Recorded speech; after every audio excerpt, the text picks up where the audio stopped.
Injuries suck. They always do, let's be honest.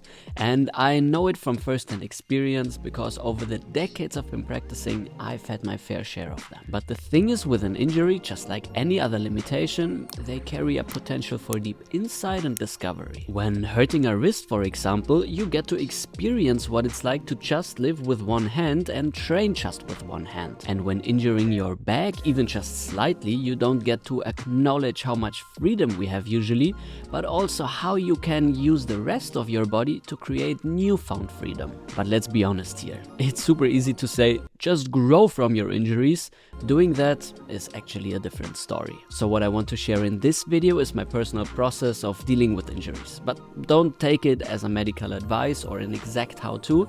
It's really just years of experience and deep insight that helped me go from injury to performance and freedom. And what I want for you is ultimately very simple. I want you to still be able to move when injured, and I want you to develop a mindset of opportunity rather than just seeing the limitation.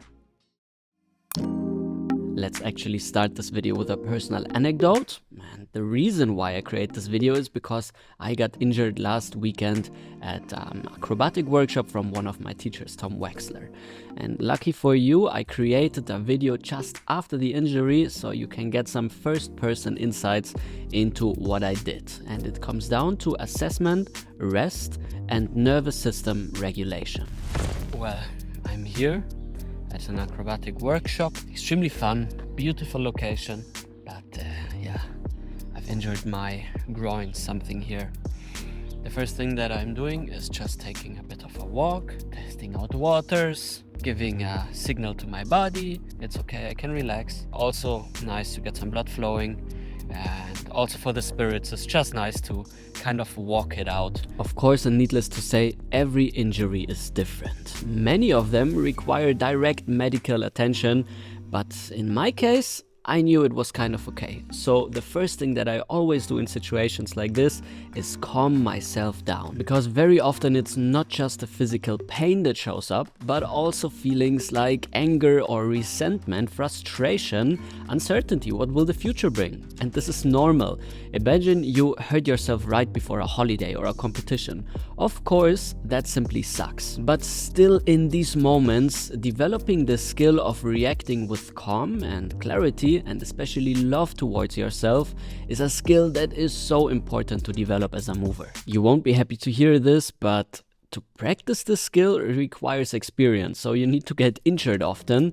And while this is not a fun training, there is something else that you can do, which is practices like meditation, where you try to separate stimulus and response. Something as easy as waiting a few seconds before opening a door or letting your phone ring for a couple more times before picking up already hone that skill. And after some experience, all of this experience will seep into you and become part of your operating system.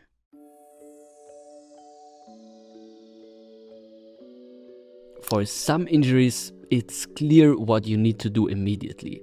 If your foot is facing the other direction all of a sudden, run to a doctor's office. But other injuries are less clear, and something like a sore back you can probably assess by yourself to a certain degree. That said, this takes experience. So, before guessing in the dark, simply consult a professional and get it checked out. Not only to reduce fear of what might have happened, but to already get a clear picture for the next step, what to do in order to heal the injury. And now this point is one of the most crucial after any injury. Instead of just resting it out, already formulate a plan back to your strength. And this consists of rehab exercises.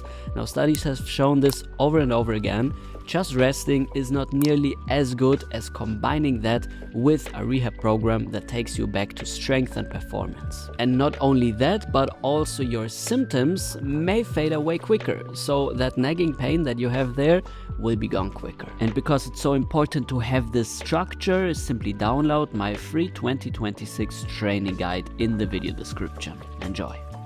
What exactly to do always depends on the type and the severity of the injury. Personally, I tend to rest for a couple of days and then already find moments of gentle movement to get some blood flowing, but then also to regulate my nervous system. In order to understand this, think back when you laid in bed last time for a couple days when you were ill. Then standing up, your body will feel completely sore, right? So some movement always is great in order to keep your spirits up and your body smooth and in check. After some more days, I'll slowly incorporate some resistance training. And the most important step here is minimal dose. I don't want to push into train, I don't want to stretch too much, and I don't want to injure healing tissue. In the case now of my hip injury, I first figured out which movements exactly were painful. And then I tried to figure out how I can load these, and in my case it was really as simple as just pressing my legs together, holding this for 30 seconds with just a little bit of resistance. Now what matters here the most is that your tissue get a lot of stimuli without being overloaded. Doing a rehab exercises twice a week is a good start, but not enough to get the tissue healing fast. In my case, I would do exercises like these that you can see here multiple times a day. And this is perfect because your body gets constantly the reminder, hey, I want to get stronger there. And as you can see, it's not crazy exercises. It's really just something that I know I'll be able to repeat without increasing my pain and building tissue tolerance. I'll stay in this phase of training for as long as it needs, and usually it's when my body still gives me signals of pain, reduced range of motion, or simply a feeling of uncomfortableness.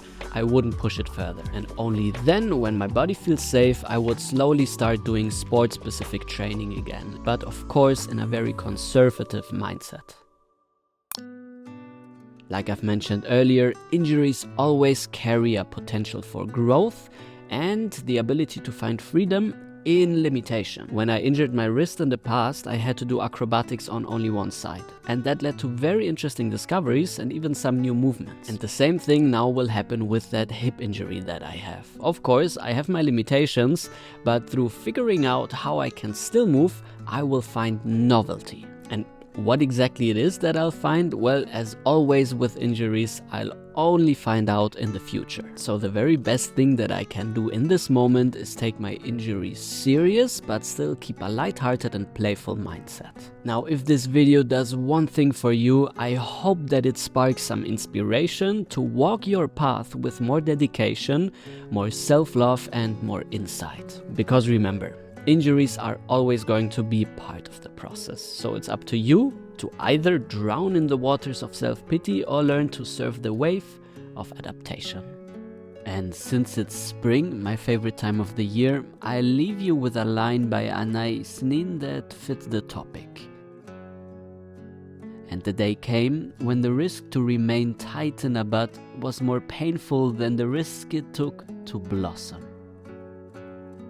If you liked this video, then you'll love the next one. Also check out my playlist on more ideas on how to strengthen your body.